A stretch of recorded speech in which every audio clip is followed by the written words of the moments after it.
সূরাতুল লোকমান 14 নম্বর আয়াতে আল্লাহ রাব্বুল আলামিন আমাদেরকে উদ্দেশ্য করে বলতেছেন, ওয়াসাইনাল ইনসান, আমি মানুষদেরকে নসিহত করতেছি, ওয়াজ করতেছি কি,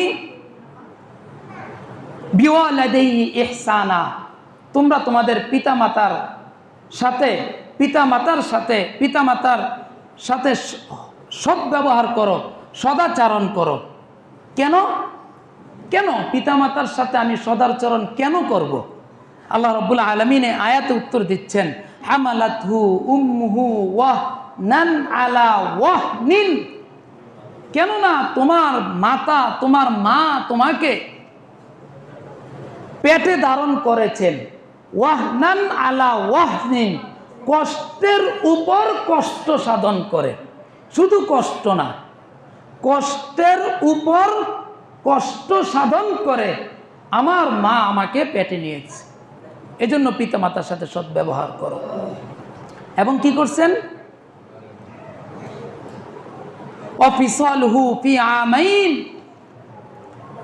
মা নিজের শক্তির জন্য, নিজের জান বাঁচানোর জন্য সারাদিন খাওয়া দাওয়া করত।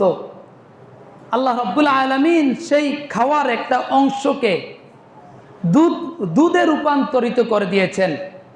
সেই মা নিজের শক্তি খরচ করে আমাকে 1-2 দিন নয়, 1-2 মাস নয়, দীর্ঘ আমাইন, 2টি বছর আমাকে আপনাকে মা দুধ পান করিয়েছেন। এজন্য পিতামাতার সাথে সদ্ব্যবহার করো। আনিশকুরুলি ওয়ালি ওয়ালিদাইক, আল্লাহ রাব্বুল আলামিন বলতেছেন, বান্দা কার শুকরিয়া আদায় করতেছো, কার কৃতজ্ঞতা তুমি স্বীকার করতেছো, কার পিছনে তুমি চলতেছো? আমি আল্লাহ তোমাকে বানাইলাম, আনিশকুরুলি, এজন্য আমার শুকরিয়া আদায় করো।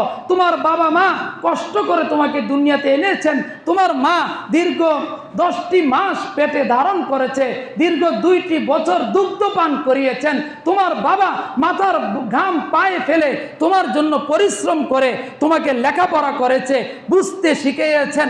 এই জন্য আনিশকুরলি ওয়ালি ওয়ালিদাইক, আমার যেমনিভাবে শুকরিয়া আদায় করো, পাশাপাশি পিতা মাতারও শুকরিয়া আদায় করো। কার শুকরিয়া আদায় করতেছি আমরা? কার?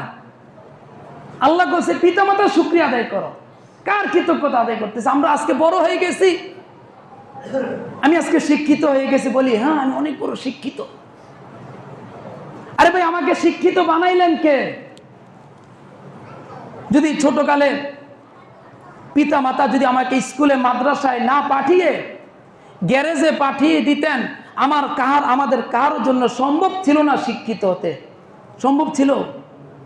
পিতামাতা নিজে কষ্ট করছেন, বাবা নিজে কষ্ট করছেন, কষ্ট করে আমাকে পড়ালেখা করেছেন, তাই তো আজকে আমি শিক্ষিত। আমাকে বিবেক শিক্ষা দিয়েছেন পিতামাতা, দুনিয়াতে কিভাবে চলতে হবে সেটা পিতামাতা আমাকে শিক্ষা দিয়েছেন, বিদায় আজকে আমি স্বয়ংসম্পূর্ণ। অথচ আজকে আমরা বড় হয়ে গেছি, বাবাকে বলি আব্বা আপনি কি বুঝেন? হ্যাঁ বলি না অনেক সময়, আব্বা আপনি বুঝেন না, আপনারা বুঝেন না, আমি বুঝি, আপনি বুঝেন। আজীব অবস্থা।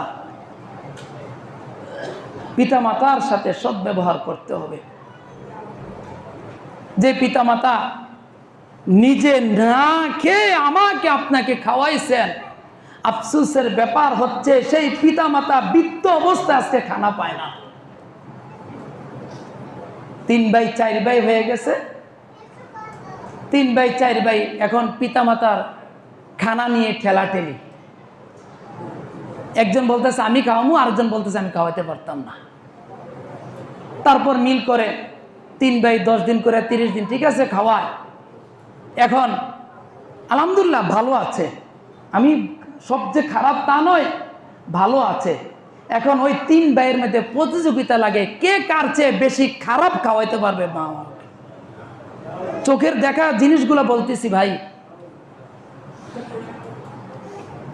অথচ দরকার ছিল আমি আমার সন্তানের জন্য, আমি যখন অফিস থেকে আসি তখন আমার সন্তান ফোন করে বলে আব্বা আমার জন্য আইসক্রিম আইনো, আমার জন্য দধি আইনো, চকলেট আইনো। ঠিকই আমি সন্তানের জন্য আনি। আমি কি আমার পিতামাতার জন্য নিছি? পিতামাতার জন্য তো নিচ্ছি না।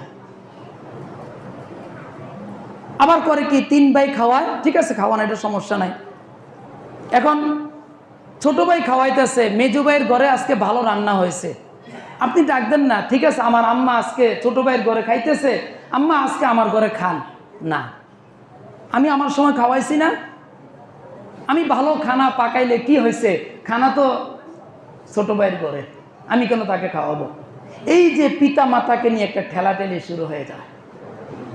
চিন্তা করেন না, আপনিও একসময় বৃদ্ধ হবেন, এক সময় আমিও কি হব, বৃদ্ধ হব। আমার ছেলে মেয়েরাও আমার খানা নিয়ে এইভাবে টানাটানি করবে। আমি হয়তোবা ভাবতেছি আমার টাকা আছে, ভাই টাকা আপনাকে জীবনে সুখ দিবে না। টাকা সুখ দিবে? টাকা সুখ দিবে? টাকা আপনাকে জীবনে সুখ দিতে পারবে না। আপনি বলতেছেন আমার শক্তি আছে, শক্তি আপনাকে সুখ দিতে পারবে না, ক্ষমতা আপনাকে সুখ দিতে পারবে না।